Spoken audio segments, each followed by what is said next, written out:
한국 인터넷에는 종종 사람들이 경험한 기이하고 불가사의한 이야기들이 공유되곤 합니다. 이러한 이야기들은 대부분 현실과 환상의 경계를 넘나들며 심리적 긴장감을 조성합니다. 이제 한번 공포스럽고 긴 이야기를 시작해보겠습니다. 어느 여름밤, 서늘한 바람이 불던 어느 날, 나는 친구와 함께 여행을 떠나기로 했다. 일정에 올라있던 한적한 시골 마을로의 방문은 우리의 복잡한 일상으로부터의 도피처였다. 마을에 도착했을 때 오래된 전통 가옥들이 늘어선 풍경이 우리를 반겼다. 그리고 우리는 그곳에서 몇 밤을 지내기로 했다. 우리가 묵기로 한 집은 거의 100년은 되어 보이는 한옥인데 과거 많은 이야기를 간직하고 있을 것만 같은 기운이 감돌고 있었다.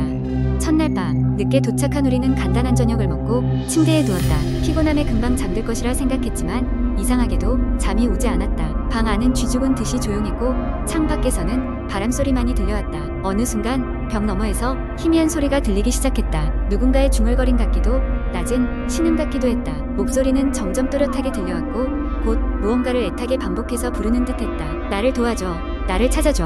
나는 그 목소리에 귀를 기울이지 않으려 애썼지만 목소리는 점점 더 선명해졌고 마치 바로 내 옆에서 들리는 것처럼 생생하게 들려왔다. 침대에서 몸을 일으켜 바라보니 거리낌 없이 창문 밖을 내다볼 수 있었다. 참을 수 없는 호기심에 이끌려 슬며시 창문 앞으로 다가갔다. 바깥을 내려다보았으나 아무것도 보이지 않았다. 다만 찬 공기만이 얼굴을 스칠 뿐이었다. 누군가의 장난이라고 여겼으나 동시에 찝찝한 느낌이 가시질 않았다. 결국 나는 창문을 닫고 방에 돌아와 다시 잠을 청했다. 하지만 그날 밤 꿈속에서조차 목소리는 따라왔다. 이번에는 더 또렷했다. 꿈에서는 삐걱거리는 마룻바닥 아래에서 소리가 들려왔다. 나는 비몽사몽간에 마룻판을 열어보았다.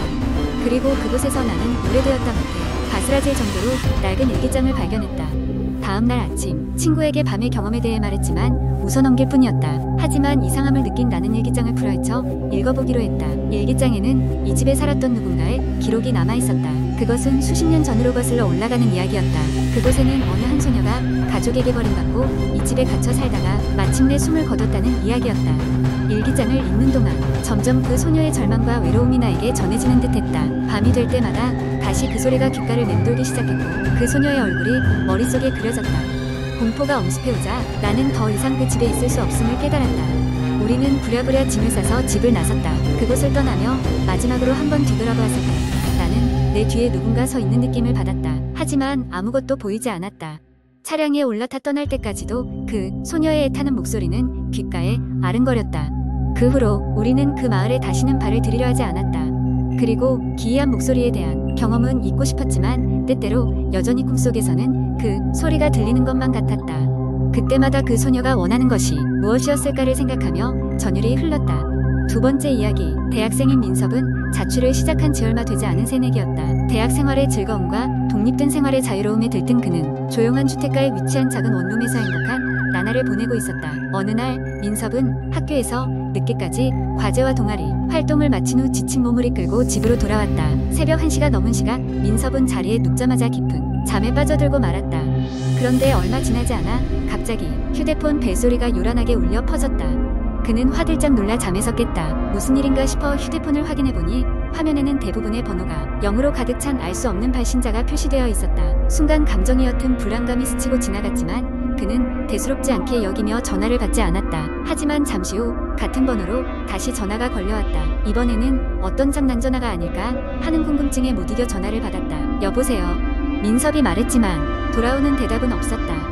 대신 전화기 건너편에서는 희미하게 바람소리와 같은 이상한 소리가 들려왔다. 그는 순간 싸늘한 기운을 느꼈고 서둘러 전화를 끊었다. 그날 이후로 민섭은 매일 밤 정확히 같은 시각에 그 알 수 없는 번호로부터 전화를 받게 되었다. 처음 며칠간은 무시하려고 했지만 상황은 점점 심각해졌다. 전화가 걸릴 때마다 갑작스러운 냉기가 온몸을 휘감고 불안감이 커져만 갔다. 결국 그는 도저히 참을 수 없어 경찰에 신고하기로 결심했다. 경찰서에서는 수도 없이 많은 장난 전화부터 신원 도용 등의 사건이 많다며 일단 번호를 추적해보겠다고 했다. 민섭은 약간의 안도감을 느끼며 집으로 돌아왔다. 시간이 흘러 경찰로부터 온 연락에 따르면 그 번호는 실제로 존재하지 않는 번호라고 했다. 심지어 어떤 이통사에도 등록되지 않은 번호라는 말을 들은 민섭은 더 큰 혼란과 불안을 느꼈다. 이쯤 되자 민섭은 본인의 정신 상태가 이상해진 것인가 하는 생각마저 들었다. 그러던 어느 날 밤, 민섭은 친구들과 술자리에서 그동안의 이상한 일을 털어놓았다. 친구들은 그 상황이 너무 기이하다고 하면서도 그저 민섭의 장난이라고 여겼다. 이때 한 친구가 말하길, 그런데 왜 그 전화를 문자로 바꿔보지 않았어? 혹시 무슨 단서가 있을지 모르잖아. 라는 것이었다. 그 말을 듣고 민섭은 생각에 잠겼고 다음 날 밤 전화를 기다리기로 했다. 예상대로 같은 시각에 전화가 걸려왔고 이번에는 음성통화 대신 문자를 보내보기로 했다. 그리고 놀랍게도 그 순간 길게 된 문자가 도착했다. 문자 속에는 이해할 수 없는 숫자와 문구들이 가득했다. 그는 그 문자가 무엇을 의미하는지 전혀 몰랐다. 하지만 이상한 기분이 들어 그 문자를 인터넷에 검색해보았다. 그러자 친구들이 모여있는 인터넷 커뮤니티에서 그것이 과거 이 지역에서 일어난 미해결 사건과 관련된 내용이라는 것을 알게 되었다. 당시 미제로 남아있던 실종 사건의 피해자가 전송한 것으로 추정되는 좌표가 그 속에 포함되어 있었다. 경찰에 다시 이 사실을 알리자 그 좌표대로 수사가 진행되었고 결국 한 미해결 사건의 실마리를 찾게 되었다. 그 실종 사건은 바로 몇 년 전이 지역에서 발생한 것이라는 사실에 많이 놀란 민섭은 그날 이후로 더 이상 이상한 전화를 받지 않게 되었다. 민섭은 그 일이 모두 해결된 후에도 그 전화의 정체와 이유에 대한 명확한 답을 찾을 수는 없었다. 하지만 한 가지 확실한 것은 미지의 도움 요청이었던 그 문자가 누군가의 희망이 되었다는 사실이었다. 세 번째 이야기, 한국 인터넷에서는 다양한 공포 이야기가 전해져 내려옵니다. 대부분은 과거의 전설이나 도시괴담에 기반을 두고 있으며 사람들을 등골 오싹하게 만들곤 합니다. 여기 하나의 공포 이야기를 길게 적어보겠습니다. 한밤중에 기차역 서울에서 제주로 향하는 출장 일정을 마치고 돌아오던 나는 늦은 밤에야 서울역에 도착했다. 이미 밤 11시를 넘긴 시간, 마지막 지하철을 타려면 서둘러야 했다.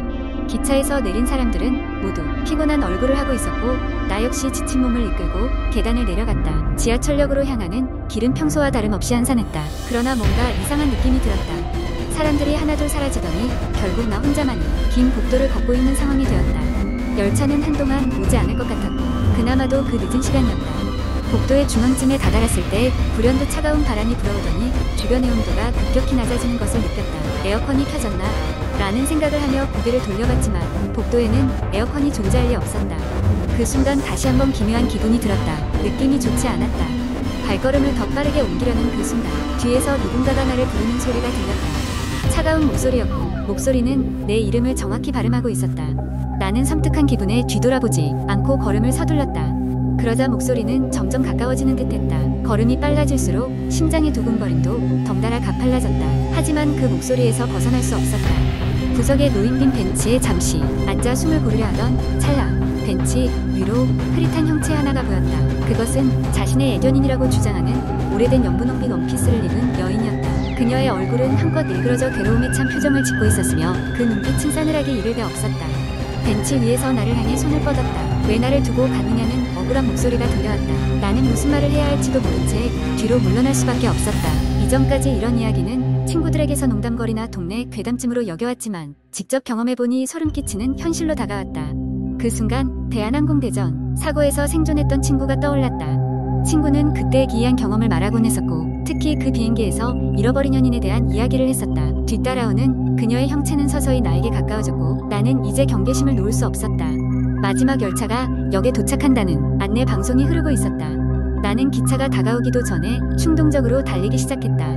뒤를 돌아볼 여유도 없이 그녀가 말을 계속 이어가려는 찰나 나는 역의 입구에 막 도착했다. 열차는 이미 막 출발하려고 하고 있었고 나는 간신히 막차에 올라탈 수 있었다. 문이 닫히고 나서야 안도의 한숨을 내쉬었다. 기차가 출발하면서 그녀는 힘없이 나를 보며 점점 멀어져 갔다. 나는 지금도 그날의 기억을 떠올릴 때면 몸이 굳어버린다. 그날의 그녀는 누구였을까? 어떤 원한으로 나를 부르짖었던 걸까? 지금까지도 그 질문에 답을 찾지 못한 채 나는 조용히 밤길을 걸을 때마다 불안한 시선을 감추지 못하고 있다. 위의 이야기는 여러 한국의 다양한 도시괴담을 바탕으로 가상으로 창작한 것입니다. 이런 이야기는 생각보다 우리 주변에서 자주 전해지며 듣는 이로 하여금 상상력을 자극하곤 합니다. 공포 이야기가 주는 감정적인 자극은 사람들에게 현실에서는 경험할 수 없는 또 다른 세계를 엿볼 수 있게 해줍니다.